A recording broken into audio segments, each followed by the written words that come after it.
Assalamualaikum warahmatullahi wabarakatuh. Alhamdulillah nahmaduhu wa nasta'inuhu wa nastaghfiruh wa na'udzu billahi min shururi anfusina wa min sayyiati a'malina. Man yahdihillahu fala mudilla lahu wa man yudlil fala hadiya lahu. أشهد أن لا إله إلا الله وحده لا شريك له وأشهد أن محمدا عبده ورسوله وبعد. Kita sampai ke dalil-dalil bahwa iman itu bisa bertambah, bisa berkurang, dan ini banyak sekali, sangat-sangat banyak sekali. Sudah beberapa ayat dan beberapa hadis yang sudah kita lewati, masih banyak lagi. Dan begitulah Ahlus Sunnah, kaya dengan dalil. Berbeda dengan firqah-firqah itu, minim sekali dalilnya. Udah minim, tidak pas ya. Ada satu firqah ketika ngotot dengan kesesatannya itu, dia hanya berdasarkan satu dalil, dan itu pun tidak pas. Ya, kalau dalil itu pas, dia tidak akan menjadi firqah dalam hal ini. Justru dia menjadi firqah sesat itu karena berdalil dan tidak benar. Antum jangan mengira kalau orang sudah bawa dalil, bawa ayat, bawa hadis, pasti benar. Tidak. Tidak. Ya. Firqah sesat pertama apa? Firqah sesat Khawarij itu teriak. Teriak dengan apa? Dengan dalil. Inil hukmu illa lillah. Kurang apa lagi? Nggak ada ayat Al-Quran yang tidak sahih. Itu yang dipegangi, yang diteriakkan oleh firqah dolal pertama kali di muka bumi di dalam Islam ini, Khawarij. Pakai dalil.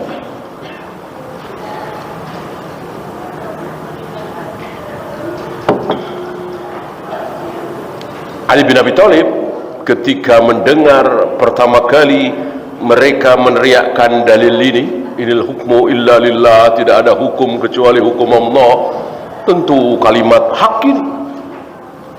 Beliau mengatakan kalimatul haq urida bihal batil, kalimat yang hak, tapi dari kalimat yang hak itu muncul kebatilan dari mereka. Maka terkenal di kalangan para ulama kalimat bi'sad dalil, ni'mad dalil wa bi'sal istidlal. Dalilnya luar biasa bagus sekali, tapi istidlalnya buruk sekali. Akhirnya sesat. Dan sudah beberapa kali kita bahas di majelis ini, ya kan? Yang sangat parah mengatakan salat sudah tidak wajib lagi. Ada dalilnya? Ada. Mereka bawa dalil ketika mereka mengatakan sudah nggak wajib sholat lagi. Ya. Wa'bud rabbaka hatta ya'tiyakal yaqin. Itu dalil yang mereka bawakan. Sepertinya kalau diterjemahkan dalam bahasa Indonesia pas. Kalau ayat itu difahami dengan kaidah bahasa Indonesia, pas, membantu kesesatan mereka. Sembahlah Allah, beribadalah kepada Allah sampai kamu yakin. Seolah kalau sudah yakin, tidak perlu lagi sholat, tidak perlu lagi saum, baca Al-Quran dan seterusnya. Disinilah wajib bagi kita berhati-hati. Tidak semua yang bawa ayat, bawa hadis pasti benar.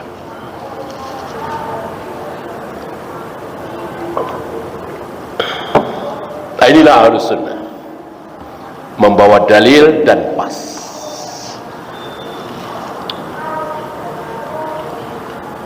Beliau bawakan satu ayat tentang pembagian kaum muslimin, kaum mukminin. Ini kok udah nyata terang benderang. Hancur sehancur-hancurnya orang-orang Murji'ah dengan ayat ini. Tapi begitulah kesesatan. Bukan karena mereka belum kedatangan dalil, bukan karena mereka jauh dari Imam Syafi'i, bahkan jauh dari Rasulullah. Tidak. Ya Abu Talib kurang apa? Abu Jahal, Abu Lahab kurang apa? Hampir setiap hari bertemu dengan Nabi SAW.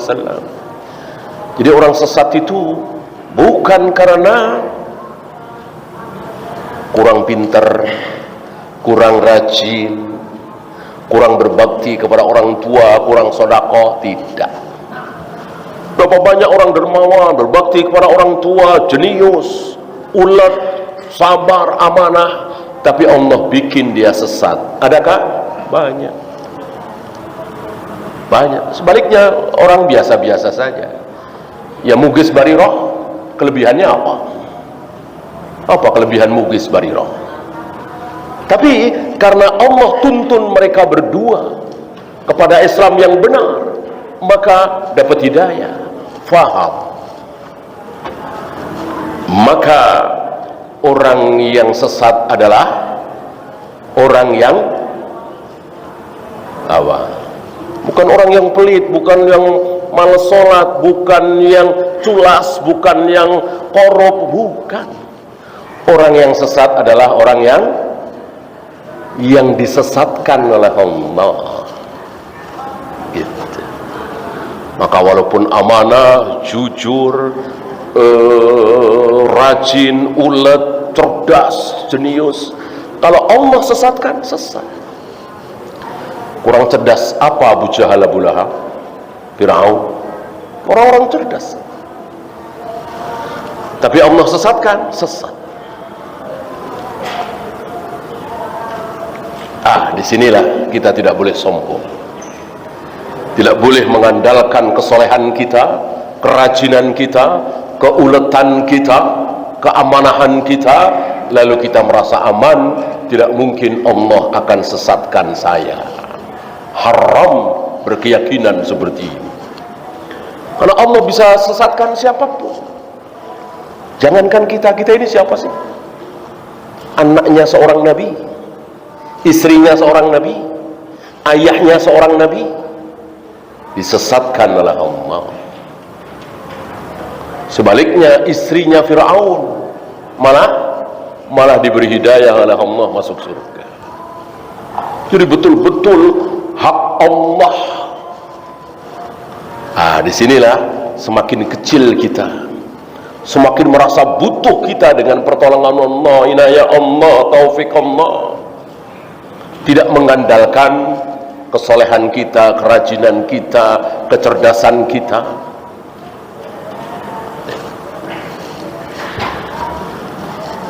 Ya, saya bacakan apa yang beliau bawakan di surat Fatir.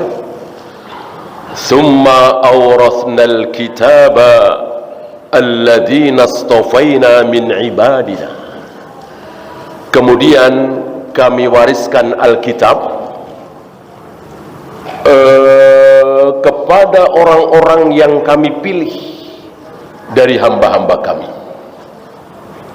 Pilih berarti dipilih. Allah tidak mengatakan orang yang mau dipilih, orang yang mau baik. Terserah Allah, yang kami pilih di antara hamba-hamba kami. Siapa di antara yang dipilih oleh Allah itu? Faminhum zalimun li nafsihi. Di antara mereka ada orang yang mendolimi dirinya sendiri itu. Dipilih tapi dolim. Dipilih tapi dolim. Dipilih dalam hal apa? Iman, Islam, percaya kepada Allah dan hari akhir. Bukan Yahudi, Nasrani, Buddha, Hindu, Konghucu, ateis, tapi muslim, mukmin, berarti dia sudah dipilih. Walaupun pelacur, walaupun penjudi, koruptor, pembohong, tapi dia muslim, berarti dia sudah dipilih. Kalau toh akhirnya masuk neraka, maka tidak kekal. Tidak kekal. Sudah pilihan yang luar biasa daripada yang lain. Yang 999 itu hadiah yang satu, kan 1:1000 kan.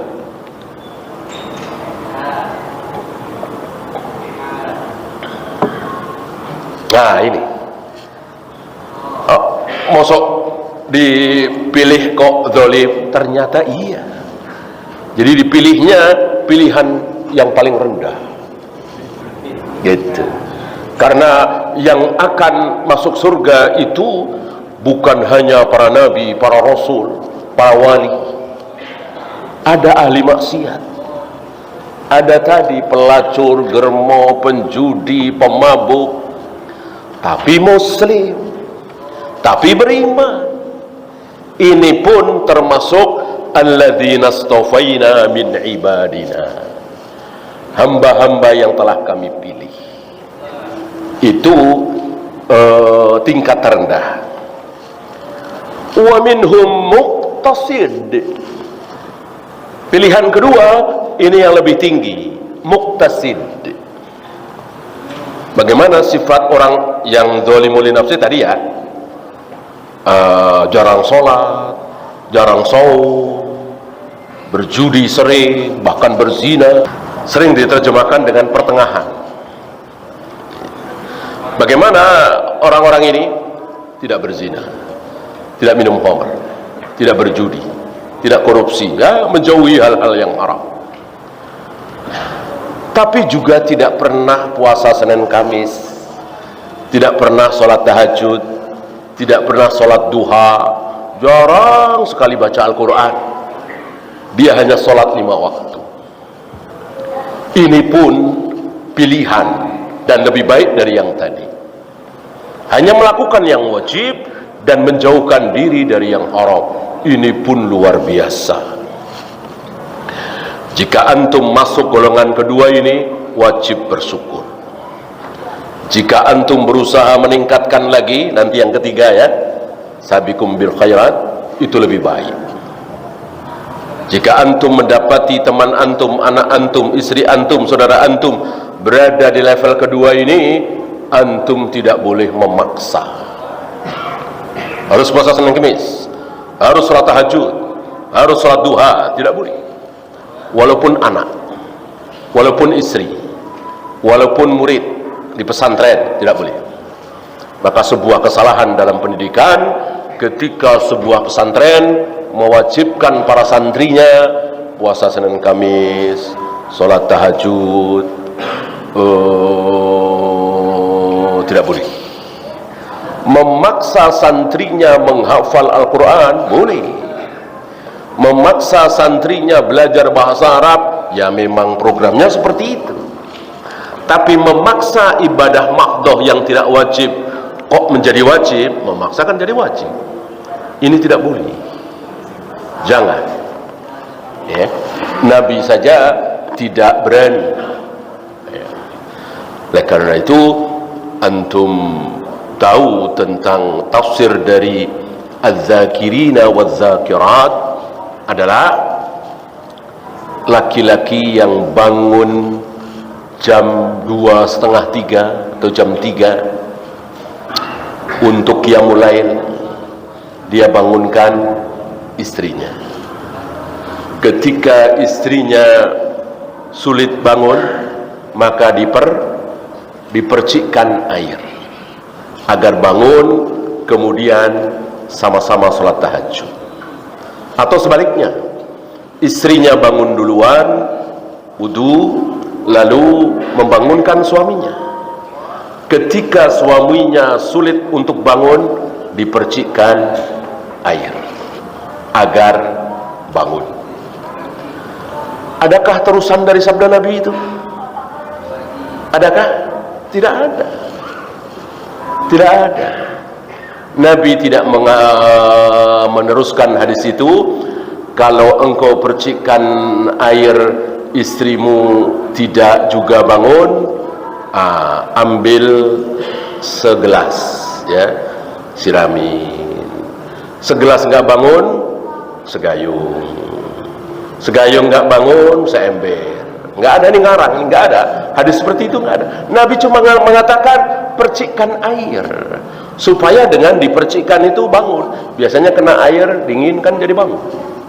Kalau nggak bangun juga, ya sudah. Orang nggak wajib, kecuali sholat subuh. Gitu ya. Karena tidak boleh suami memaksa istrinya untuk melakukan hal yang tidak wajib. Tidak boleh. Ya.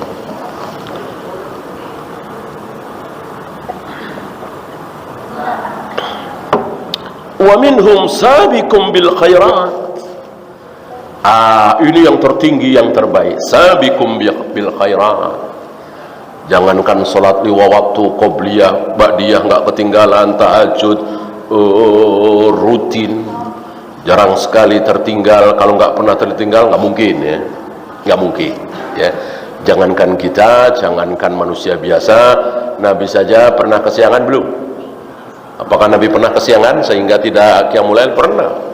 Itu sekelas Nabi alaihi salatu wassalam yang maksum, apalagi kita ya.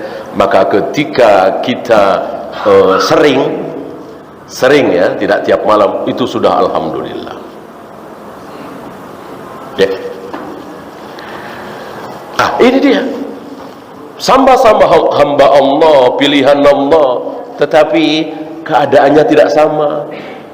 3 keadaan tadi. Ada yang sunat-sunat tidak pernah tertinggal, ada yang tidak sunat sama sekali, bahkan jarang sholat 5 waktu, bahkan berzina, minum khamr, berjudi, tapi beriman. 3-tiganya termasuk pilihan Allah. Alladzina astafaina min ibadina. Gimana ada satu firqah mengaku Islam mengatakan kalau enggak begini kafir, kalau enggak begini kafir ya. Enggak ada iman bertambah berkurang. Iman itu ya sudah satu sifat, la tatajazza, tidak ada bagian-bagiannya. Pokoknya kalau tidak beriman kafir, kalau enggak kafir ya iman. Yang ada cuma 2, iman apa kafir. Gak ada iman sempurna, iman kurang ya. Ini pendapat yang sesat dan menyesatkan.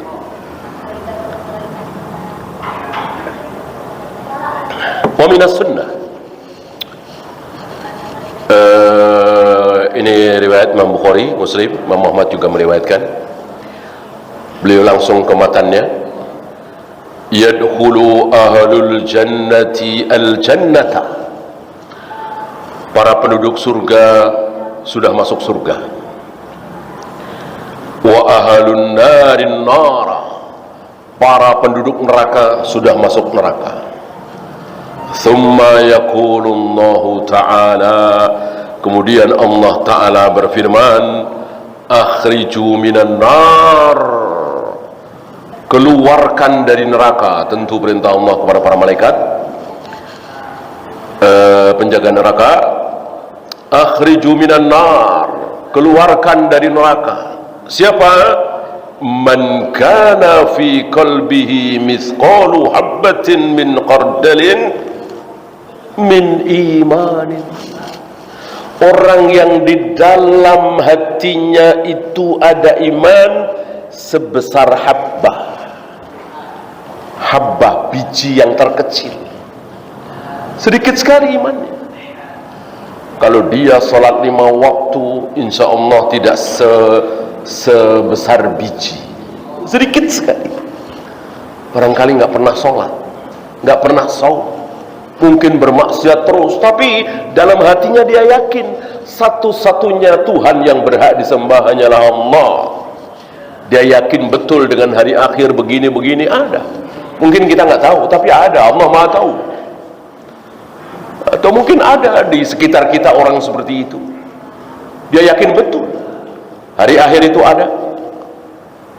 Dajjal, Dabatul Ard, matahari terbit dari barat, dan dia yakin. Cuman dia tidak bisa melawan malasnya untuk sholat, untuk saum. Ada orang-orang seperti itu. Kecil sekali, lemah sekali imannya itu, tapi ada. Kata Allah, keluarkan dari neraka. Keluarkan dari neraka untuk dikemanakan? Tentu masuk surga. Karena tidak ada tempat selain neraka kecuali surga. Tidak ada tempat selain surga kecuali neraka. Adapun al-a'raf itu kan sementara. Yang kekal adalah kalau tidak surga ya neraka, kalau tidak neraka ya surga.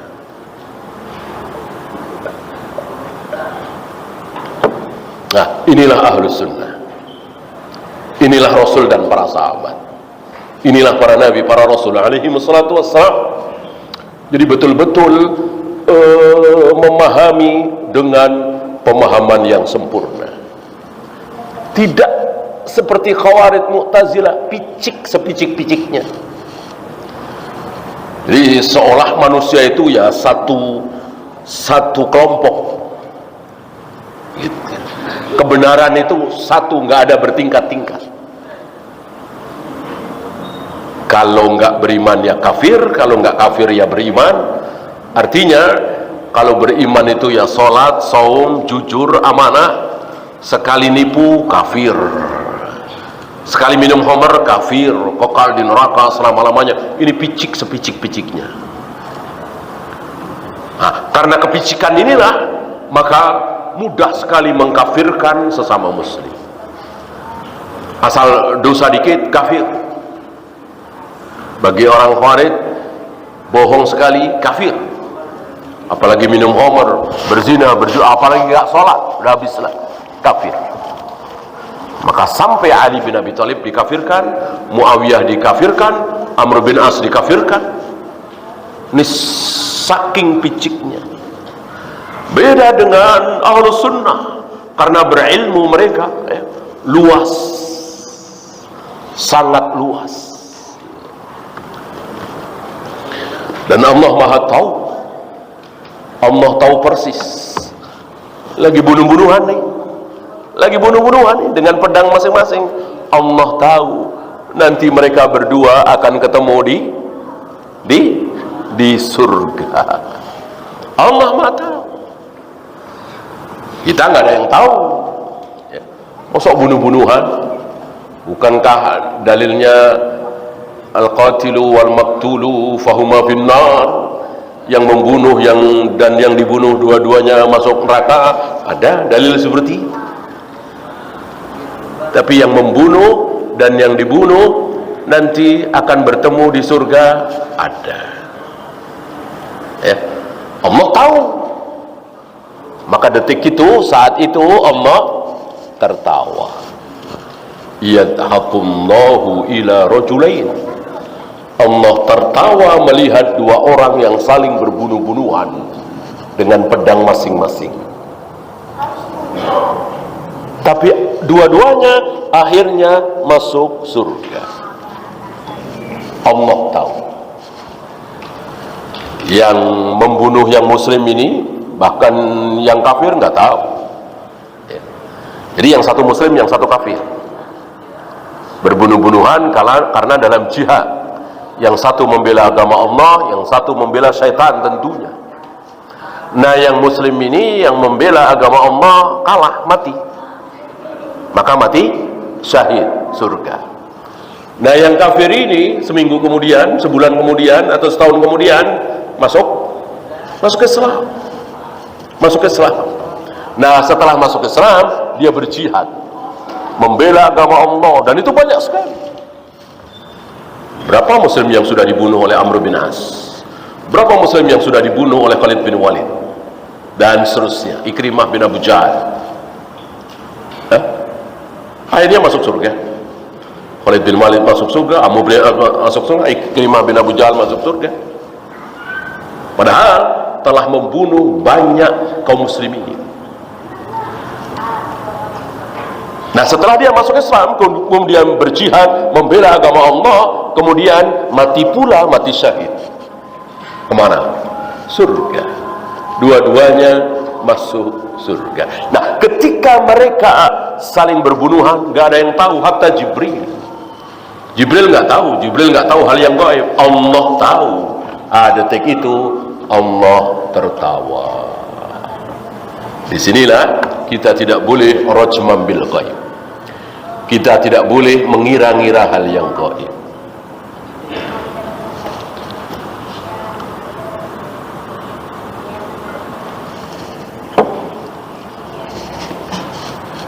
Wa fi riwayatin fayakunu fahman. Di lain dikatakan bahwa yang diangkat dari neraka ini badannya sudah seperti arang. Ya gimana tidak, setiap hari dibakar, sudah kayak arang. Masuk surga akhirnya. Gimana rasanya orang-orang Khawarij, orang-orang Mu'tazilah nanti mereka melihat hal ini. Walillahilham. Kita dibimbing oleh para ulama Ahlus Sunnah sehingga kita tidak terkena syubhat Khawarij Mu'tazilah. Kita tidak mudah-mudah mengkafirkan para pelaku dosa besar. Ya. Ma ra'aitu min naqisati aqlin wa dinin. Ini di hadis lain. Bukhari Muslim juga meriwayatkan.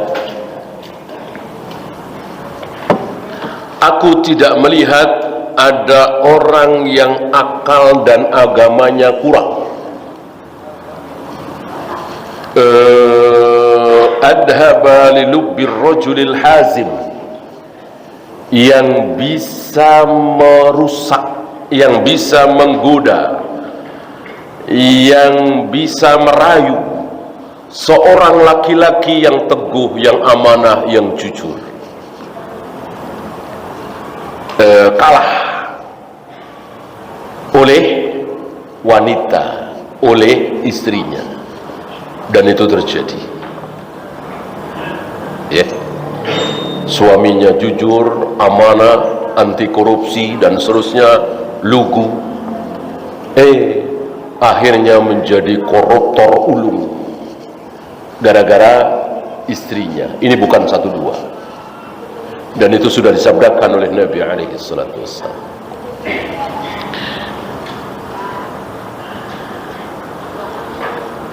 Fadzaliki min nuqsani diniha.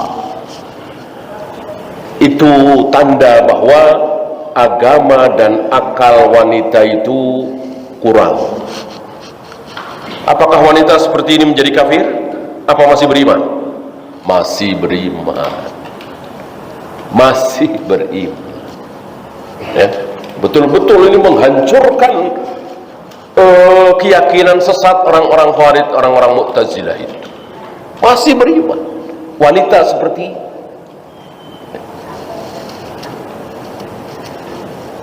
Dan wajib kita jadikan ini sebagai pelajaran.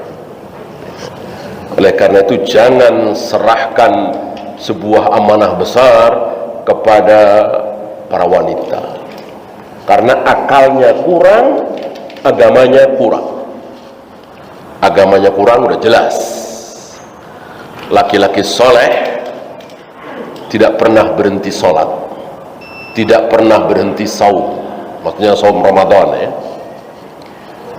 Wanita soleh, solehah pasti berhenti sholat, pasti berhenti saum dalam sebulan. Nah, jelas ini bukti kekurangan agama, dan ini kehendak Allah, maunya Allah kan? Memang Allah takdirkan wanita itu seperti itu. Itu agama. Akal jika ada sebuah pernikahan dan ada wali di situ, maka pernikahan itu akan sah kalau ijab qabul itu disaksikan oleh dua orang laki-laki. Dua orang laki-laki. Bagaimana jika tidak ada laki-laki, adanya wanita? Maka harus 4 orang. Harus 4 orang. Karena persaksian wanita separuh dari laki-laki. Laki-laki cukup 2 orang, wanita harus 4 orang. Ya. Nah, ini akalnya kurang. Bukti yang secara dalil. Bukti yang tanpa dalil tentu lebih banyak lagi. Kita dapati setiap hari. Antum punya istri, punya ibu, punya bibi, punya saudara perempuan, ya. Bandingkan dengan ayah, dengan paman, dengan anak laki-laki, berbeda. Berbeda. Ini yang praktek sehari-hari, yang di luar dalil. Kalau tadi kan dalil, gaib kan.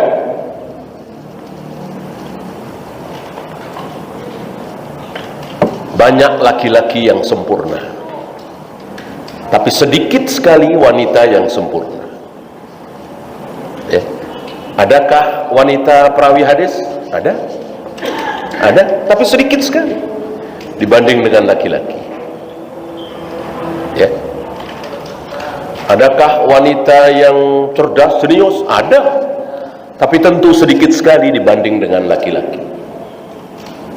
Gitu. Adakah Nabi atau Rasul yang perempuan? Nggak ada sama sekali. Ulama ada yang berilmu, ya. Di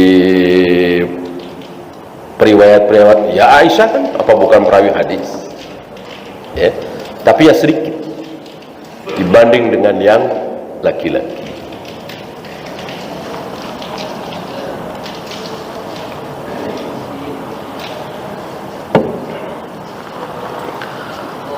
La yazni zani hina yazni wa huwa mu'min.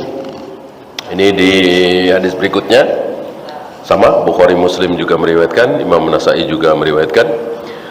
Tidaklah berzina seseorang yang berzina ketika berzina itu dan dia dalam keadaan mukmin. Awas jangan sampai salah faham, karena orang Khawarij, Mu'tazilah memahami ini dengan salah. Artinya apa?